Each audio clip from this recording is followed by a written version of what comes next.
ইয়াতে আমি আকৌ বেল্টটো ফিটিং কৰিব লাগিব। এই যেটো কাপোৰ আছে এই কাপোৰটো আমি এটো সৰু এটা টুকুৰা কাটি লৈছিলো, এটো আমি ইয়াতে জয়েন দিব লাগিব।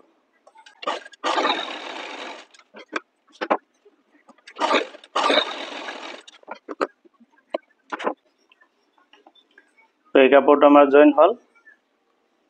এই যেটো লুপি আছে লুপিটো আমি ইয়াতে লগাই লম। আৰু ইয়াতে সব এই যিখিনিৰ পৰা আমি কাটি পেলাই এটো বেকা কৰিছিলো তাৰে পৰা সিলাই মাৰিব লাগিব।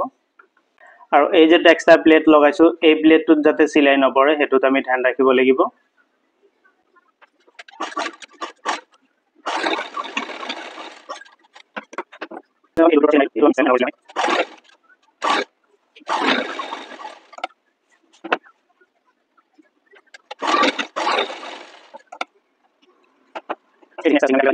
তো এটো সিলাই হল। এতিয়া আমি কি কৰিম আমাৰ ফ্ৰন্ট পাৰ্ট দুটা লগাই আমি চেইনৰ যিখিনি কাম বাকি আছে ফ্ৰন্ট পাৰ্টৰ সেইখিনি কমপ্লিট কৰি দিম।